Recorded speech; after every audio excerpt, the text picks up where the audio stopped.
is gonna spin, and this is the odds inside the case.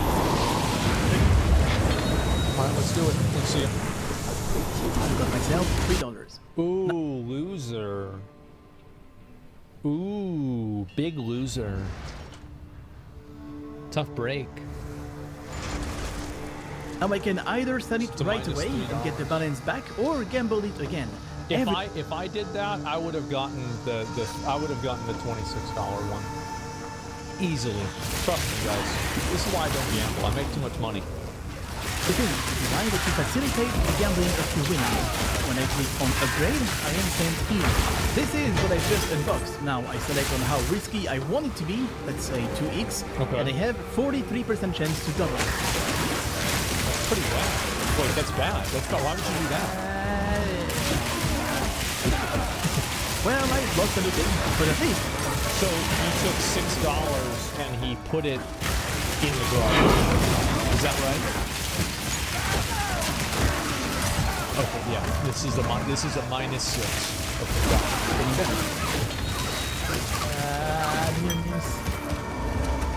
yeah, that wouldn't have happened to me. See, I'd have got this for sure.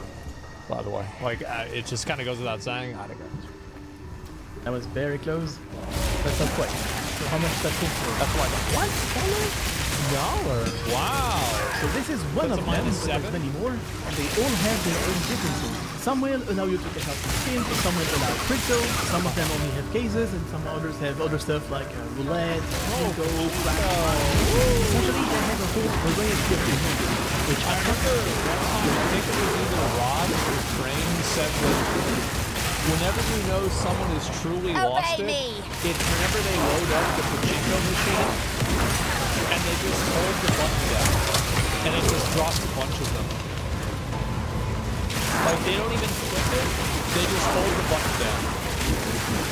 That's whenever you know they've completely lost control. Which, as far as I can tell, I would describe as gambling, which actually raises the question, what is considered gambling in the eyes of the law? My name is Alejandro. I'm a regulatory lawyer from Malta. I spent 9 years working with regulators, especially the gambling authority. He worked 9 years at a gambling commission, and through his work he has become very knowledgeable on what's happening around gambling regulations. Traditional definition is that gambling normally consists of 3 parts, right? Which is the consideration. So the consideration is that you're staking money. You're basically putting money on the line. The second part is the element of chance. So basically there's a random event. Third one is prize, right? So basically you're getting something back of monetary value. So in the case of CSGO websites, am I fulfilling those 3 things? Consideration? Yes, I am depositing money. Chance? Yes, I am into the odds. And the price?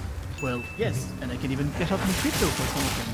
Yet somehow they are telling me that we are not gambling operations. They're not gambling operations because it's not the same. It's like CSGO skins and it's not real gambling because it's like a video game. So it's like a totally different type of thing. And so like in one case, like you have gambling with like money, right? And then this is like skins that you buy with money. So it's like a totally different, it's like a totally different paradigm. Like it's just like, yeah. If I have a license, if my website is licensed, am I obligated to show it on the website after here somewhere? Yes, most European countries have very specific rules about showing your license on your website. If I'm on a website right now and I do not see any kind of license being shown, is it safe to assume that they don't actually have any license? If it isn't the I'm quite safe to assume that they do not have any license. Let's get this over with. When I started to look for offers, I asked the website to fill a form so I can learn about their licenses and practices and essentially how they operate. As you might imagine, gambling, much like alcohol or cigarettes. I bet if you ask them, they're like, we want to sponsor you for gambling. They're like, really? For how much? $1 million every day. Okay, let me see your licenses. Guys, we gotta go. Like, we're packing up. All right, yep. But it's been fun. It's been real. Yeah, Gotta go right now. Let's go. Bets is heavily regulated. You can't just do anything with it. There's a lot of rules that exist in how it's promoted and how it exists in the first place. Of course, I knew that some of these websites will be the shady ones that exist. But I would just imagine that they're not all the same. You know, like if they work with so many big names and big orgs in the scene, it has to. I mean, it can't be shady if every single popular video game player plays it. I mean, like, bro, this guy plays a video game professionally. And there's no way that he would not understand what he's doing. I mean, come on, he's famous for being able to click ahead in a video game. Surely he must know about gambling regulations.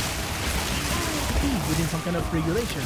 Surely, you cannot run an international gambling operation without any kind of license. I hope you agree with me then. So I had to document myself on what a legal practice looks like. So there is normally a body, usually government run, that basically makes sure that you're complying with the law that applies to gambling companies. For example, in some countries, you are required to connect directly with an IT system owned by the government, where basically every data that passes through your system is actually sent to the government. There's no worldwide or EU regulation, which is why different countries have different rules. But in every case, Yeah, that's what I was saying, right? Is like, even if you make it against the rules in like one place, people are just gonna do it somewhere else. And like the dumbos that want to gamble, they're gonna find a way around it and they're gonna gamble. This is what I was saying, like, you've gotta be out for yourself on this shit. Like, you can't just expect the government to save you. Making sure that the gambling operator provides sufficient effort to deal with their customers. Now I'm asking you, do you believe a Steam login with no I love how registration? every single one of them use, like, just a picture of Gavin, with, fucking, like, a cool-looking skin with, like, sunglasses. Actually qualifies as Seen, a like, best 3 effort. different ones now. You have responsible gambling requirements, where basically the operator is required to analyze the patterns of your gambling behavior and react accordingly to how you are betting. So if they detect that potentially you have a gambling addiction, for example, some triggers might be that you're chasing your losses. So you deposit 50 euros, you lose your money instantly, you deposit another 50 euros because you're trying to win them back. That's called chasing your losses. So that is something that a gambling operator, a licensed gambling operator, should make sure to detect, so they can take action to stop you from playing further. They have to analyze how you bet, how you deposit, how old you are, what time of the day you normally play. And there's a lot of triggers that could make them block your account to make sure you are